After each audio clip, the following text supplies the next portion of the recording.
Hi, I'm Caden, and today we're going to be making some really good banana bread with chocolate chips. And this recipe is my grandmother's, and every morning when she would make it, I would wake up. It was a really good treat to wake up to. No, I'm just kidding, guys. We just found it on Google first thing. But I'm really happy. Yeah, so we found a recipe online, and today we're going to be showing you how to make chocolate chip banana bread. And the most important thing is safety and sanitation, so we're going to wash our hands first.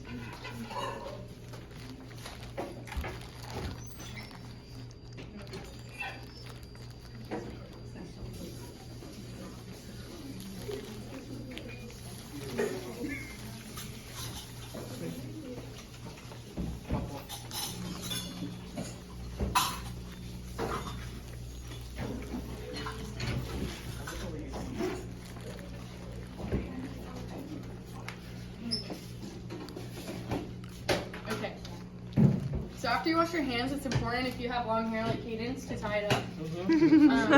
But he forgot his hair tie, so we're going to let it slide today.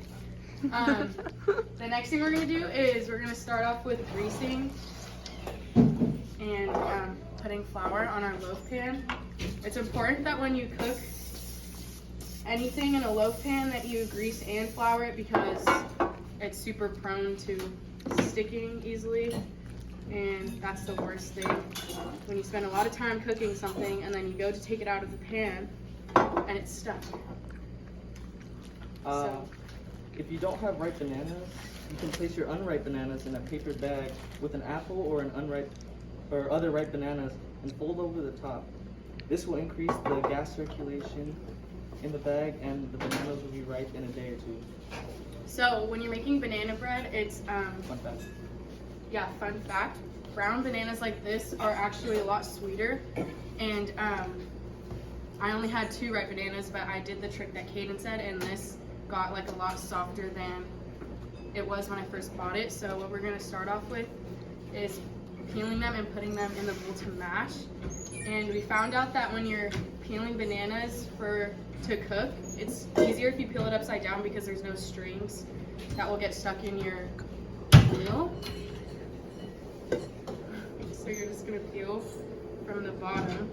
And if you didn't know, this is how monkeys peel their bananas because no one likes strings in their bananas. And then this is what it looks like if you peel it from the top. And if we could get a volunteer to come mash our bananas. Liam, thanks for volunteering. It's also important to when you use your ingredients, when you use your ingredients, to remove it from the table so you could stay organized and have a smoother baking process.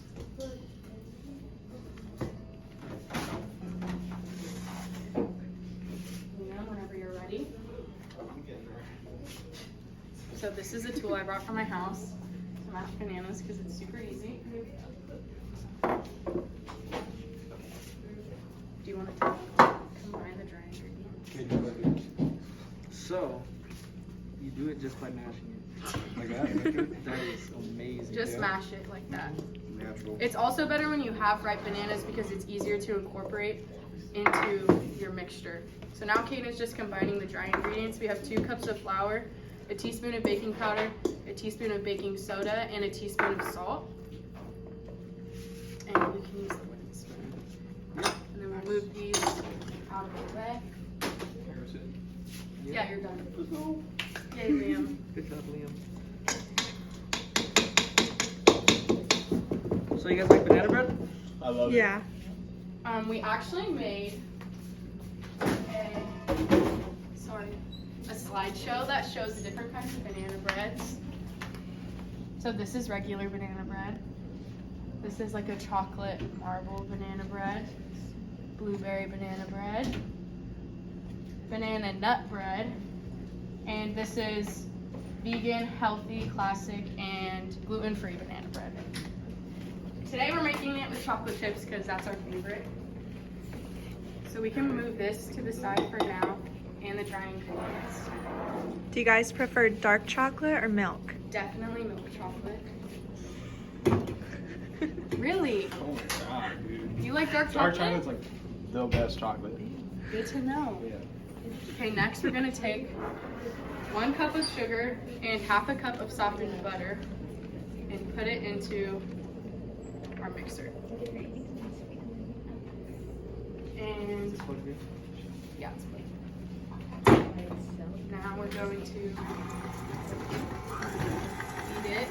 I see your blender works. Yeah, I double checked, triple checked. We're gonna make sure after what happened yesterday. It was 2 days ago. Oh, 2 days ago. It was Wednesday, I think. While that's incorporating, we're gonna take the mashed bananas and we're gonna add the milk and the cinnamon. Go to the banana.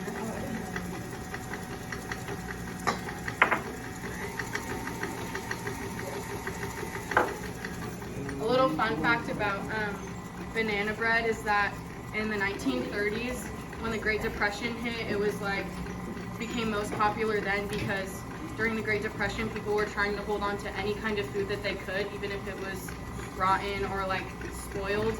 And that's when people found out that rotten bananas were sweeter than regular bananas. And so now it's the most searched for bread recipe, and that's when it became most popular in the 1930s. So now that this is combined,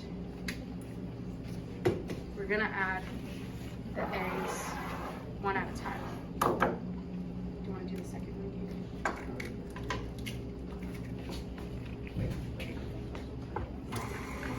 Yeah. I'm gonna wash my hands. Yeah, always make sure to wash your hands after handling eggs because you don't want to, spread all the nastiness all around your kitchen. Get people sick.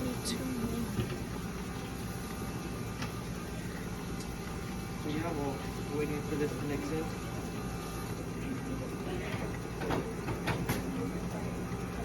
So how's you guys' day going? Good.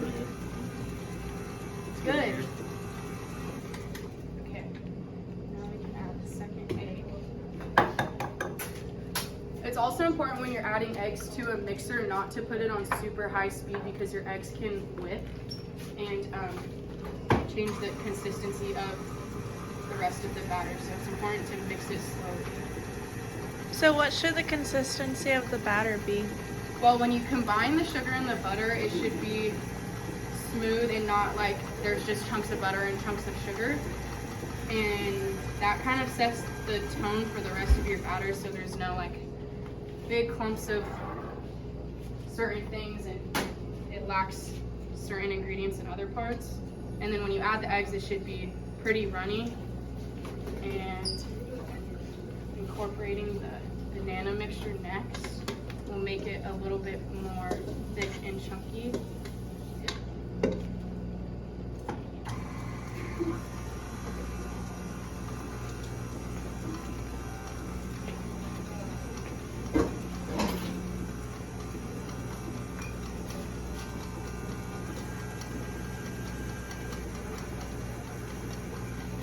That looks good to me.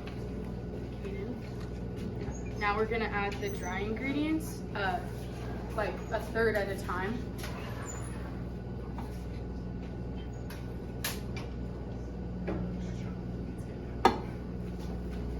And then when you add your dry ingredients to the wet mixture, it's important to put it on a low speed at first so the flour doesn't make a mess everywhere.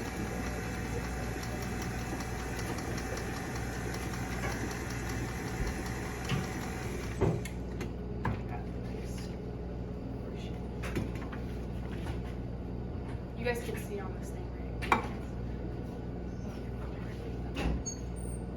Yeah, that's it.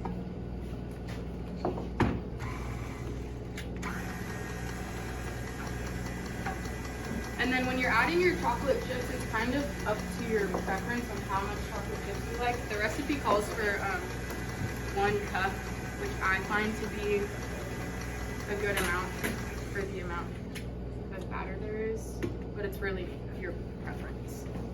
Yeah, this does make a lot. So Yeah. And then it's also important to understand when you're making any kind of bread, the cook time is going to be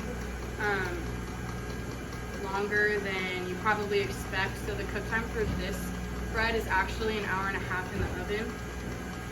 So I think that's also because it's cooked at a lower heat. But you need to plan it out good enough so you have enough time.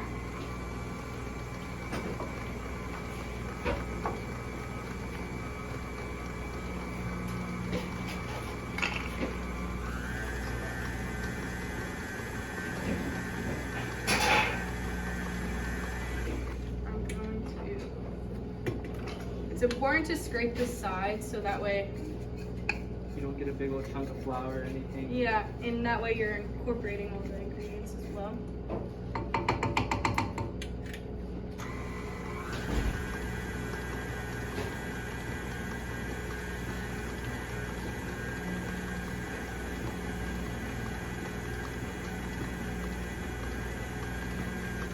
That looks good to me.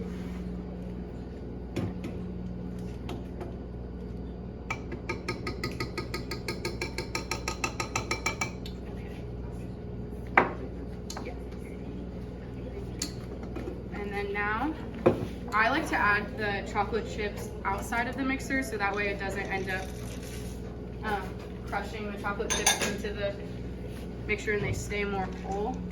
And then you're just gonna fold the chocolate chips into the batter.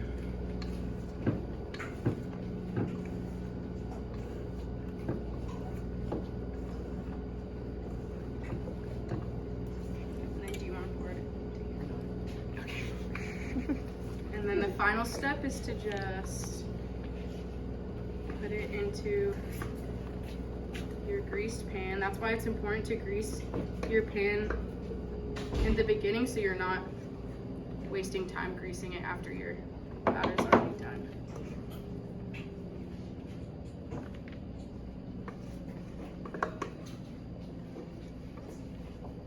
Okay. And then you're gonna put this in the oven at 325 degrees for 70 minutes, 1 hour and 10 minutes. And when it comes out, I decided to make little tiny muffins so it's easier to serve. They look like this. And that's all. That's our presentation.